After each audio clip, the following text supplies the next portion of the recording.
Hey guys, it's Danny. Today we are going to repot and learn more about 3 of the orchids that I recently purchased.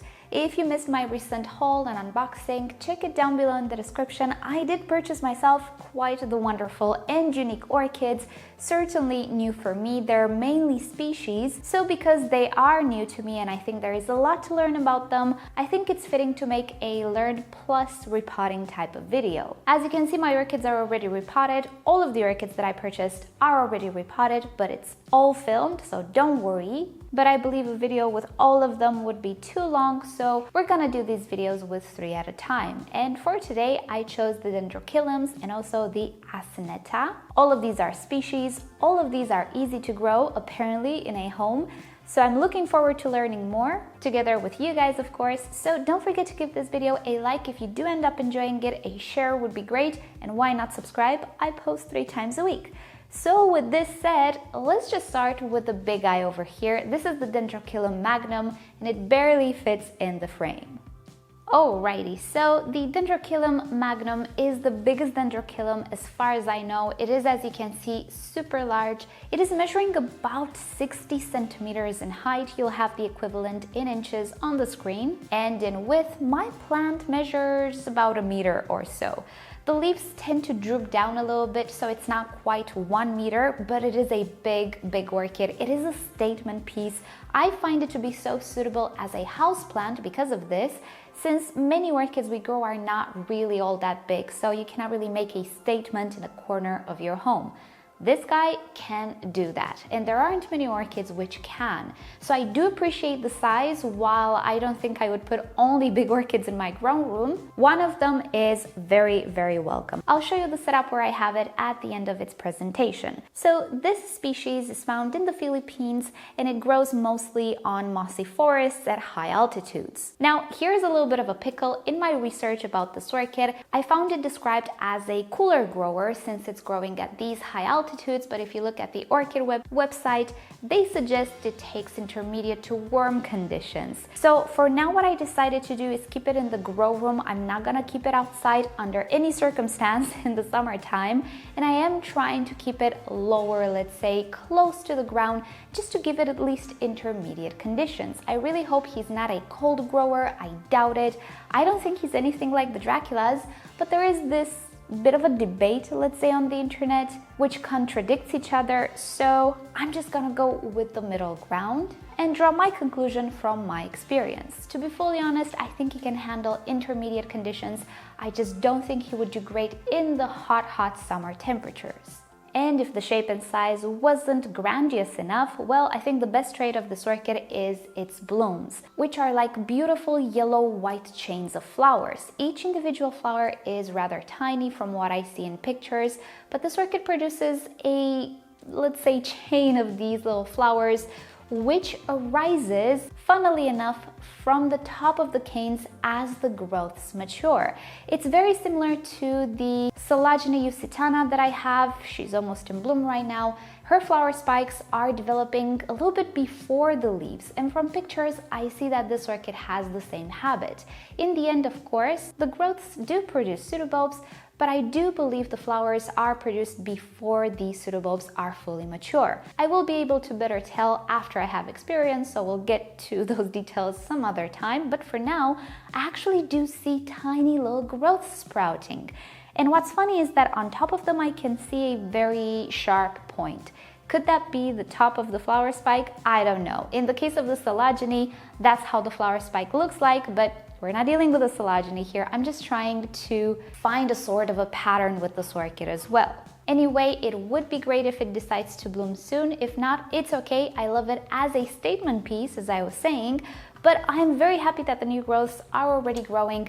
This orchid did not suffer any type of shock due to transport or adjusting to my environment. As far as I can see, the pseudobulbs didn't dehydrate more than they actually were when I purchased the orchid. So I believe everything went smooth. I don't see yellowing of the leaves or anything bad. So all in all, this orchid shows signs that it's quite forgiving and it likes, at least for now, the location it's in. So with that said, let's get to the repotting. So like with any repotting, I'm starting by gently squeezing on the plastic pot. In this way, I make sure that the roots detach themselves from the sides of the pot. And this orchid's roots look amazing. So I'm gonna try to be as gentle as possible in removing this medium around the roots. If a few roots are lost, it's absolutely okay. The root system is amazing.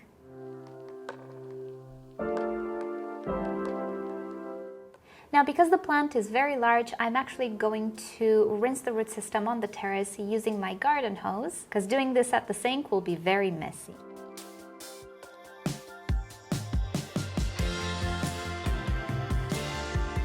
Since this is an epiphytic orchid, I'm using my standard sphagnum moss and bark chips mix. I'm using smaller grade bark chips, and I opted for this beautiful Repot Me glazed pot that I actually have for a year now, and I was waiting for a special project for it, and I think this orchid looks amazing in it. So the first layer on the bottom is sphagnum moss. This will help me wick whatever's left in the dish. And instead of using a wick, I'm actually going to put sphagnum moss through the drainage hole. This will not clog the drainage hole, but it will make sure that all the water that accumulates in the dish will be absorbed by the sphagnum moss. And after the first layer, I will just go ahead and mix bark and moss as I go. I will try to arrange my orchid with what I believe to be the oldest part of the orchid on the side, but at the same time, I do see some new growths there, so I'm gonna try to center it. So then, as much as possible, I will keep adding sphagnum moss and bark in between the pot and the root system as best as possible, and try not to leave very, very big air pockets in between the roots.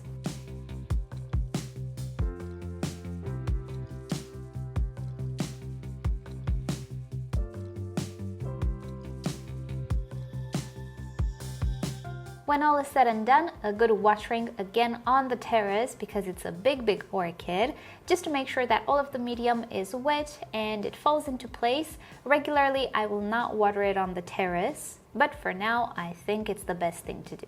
So this is where this orchid resides at the moment. You might have seen it in other videos. I arranged a little setup with an IKEA stand and a grow bulb that I purchased from Amazon to test out, since Orchid Web lists it as a low to intermediate light. And as you can see, it is very close to the ground, so temperatures are pretty low. So we'll see from now how it does. Next up, we have another Dendrochilum, but it's a different species. This is the wenzelii, and I think you can see there is a very big difference in size and in looks.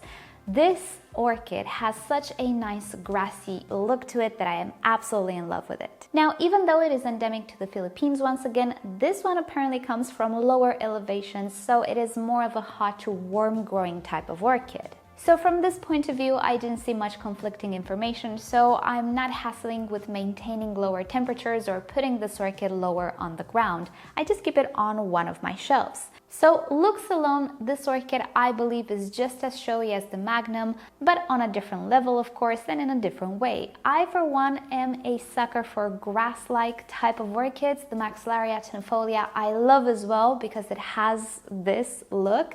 But again, the strong point of this orchid appears to be the flowering. Just like the magnum, the flowers on the wenzelii are chain-like. They're very tiny, but they are produced in high numbers. Now, I'm not entirely sure when the flower spikes are formed on this orchid. I didn't seem to find an answer on the internet, but hey, there's gonna be experience. But indeed, the flowers tend to arch and be just a little bit pendant, very similar to the magnum, but the color is red. I forgot to mention with the other Dendrochilum that these orchids supposedly are fragrant. They have a bit of a smell, but not everybody enjoys the scent, so it's going to be a surprise for me. But it is definitely a bonus. And bottom line, I did purchase this orchid for the flowers, but also for the way it looks like when it's not in bloom, which is pretty much most of the time, just like most other orchids. So as you can see, this orchid has been already repotted. I think it's time to water actually. So let me show you how the repotting process went. Alright, so just like with the magnum, I will squeeze a little bit on the pot and try to pull up the orchid.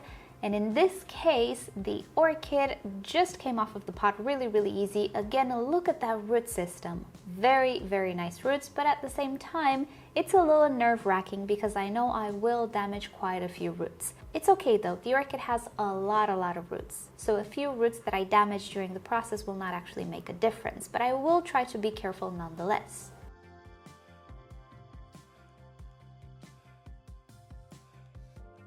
To help me in the process of removing the sphagnum moss, I will actually use the tweezers since my fingers can actually damage more roots. And just like with the magnum, I do see that the roots are very similar.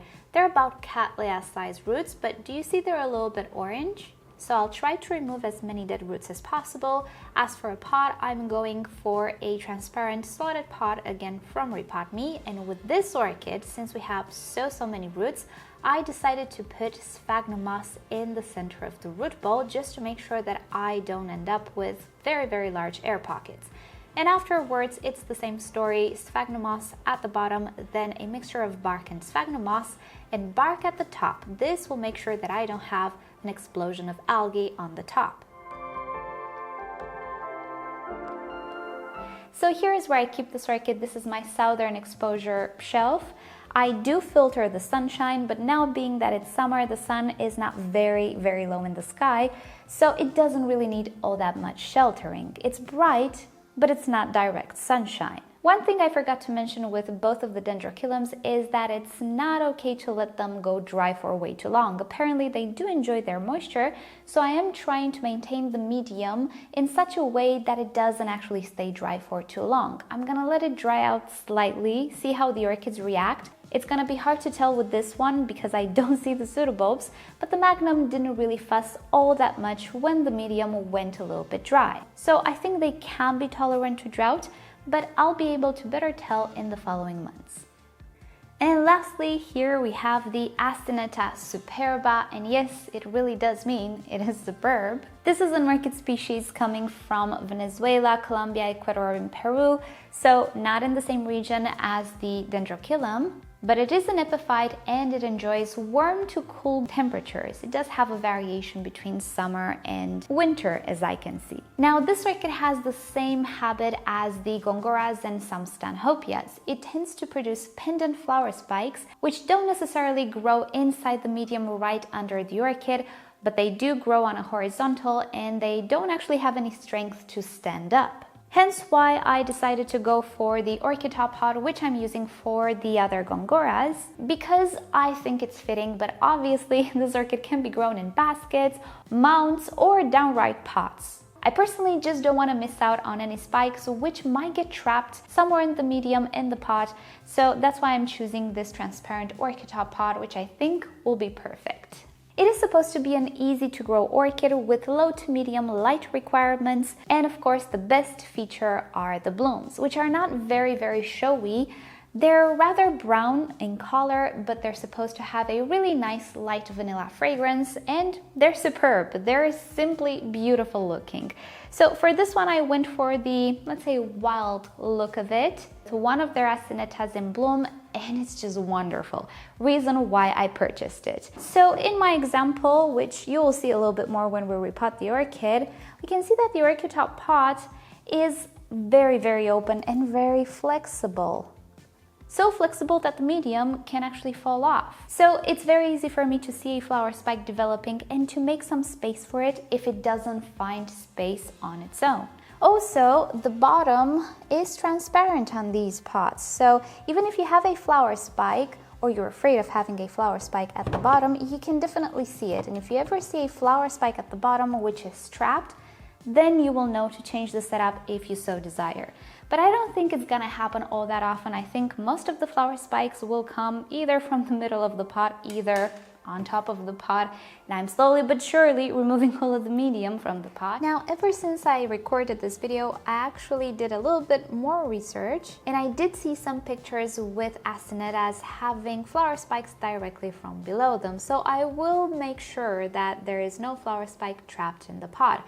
I do believe they will find their way out through the grills of the orchid top pot, but in the case that I see flower spikes trapped in the pot, I will switch the pot, and of course, I'll let you guys know.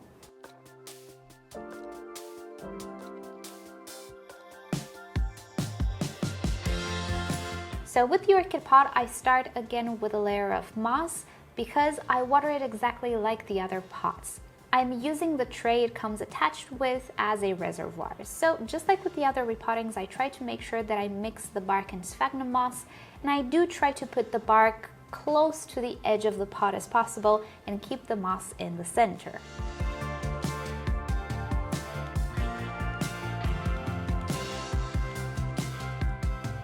And this is where I'm growing the Acineta together with the other Gongoras, as you can see in orchid top pots. And one more thing that I wanted to mention with all of these orchids, with any orchid that I don't really know much about, and I'm mainly talking about species here, when it comes to watering, I always try to let all of these orchids dry out as much as they can. And the reason is, by letting them dry out, I can test their tolerance level when it comes to drought. If I see they don't really tolerate drought so much, it is absolutely clear that they're more moisture loving. If I see that they don't mind being dry for quite a few days, then that means they are drought tolerant. If I would keep them wet all of the time, they might do perfectly fine because I always make sure to keep them airy, but just because they're doing fine moist doesn't necessarily mean they're not drought tolerant, you know? So that's why I always try to let them dry out to get a baseline, and then I go from there with my watering routine. So that has been it for today. I hope you guys enjoyed today's video with the new additions to my collection. I am kind of interested in species all of a sudden. I did actually have some opportunities to obtain these orchids. My orchid guy, my favorite seller, has made available all of these species, which I don't see for sale all that often, so I just had to take advantage of the opportunity, and there will be more throughout the year, don't worry. So I hope that's exciting for you. I have many plans with these orchids, but I will try as much as possible from now to make this grow room a little bit more appealing to home growing conditions. As much as a proper greenhouse is a nice dream to have, I kind of grew out of it in a way, I don't know. I think I prefer, now at least, after these years of growing orchids and I don't know, with age, I don't know what changed, I prefer things to be a little bit more stylish, a little bit more homey, more cozy, rather than a greenhouse which is beautiful and controllable, but it can be a little cold, and not temperature-wise, but you know what I mean. It doesn't necessarily screams coziness, does it? So I'm trying as much as possible to make my grow room cozier than it used to be, and just see which of these orchids are best suited for home conditions, because I know most of you guys do grow your orchids in a home, not in a greenhouse, and I can absolutely relate to that, so I want to create content that caters to that. So with that said, thank you again for watching. I hope you've enjoyed this. Do let me know in a comment below if you like this format or we should go differently. Maybe you'd like separate videos for each orchid. I don't know. Let me know your thoughts down below. I appreciate the feedback. Subscribe to my channel for more orchid videos, tutorials, experiments, updates, and other fun orchid subjects. If you wish to support the channel, do consider becoming a member or visit the merch store linked down below in the description. You can also follow me on Instagram and Facebook. It's always nice to stay in touch there as well. And with that said, I'll see you guys next time. Bye!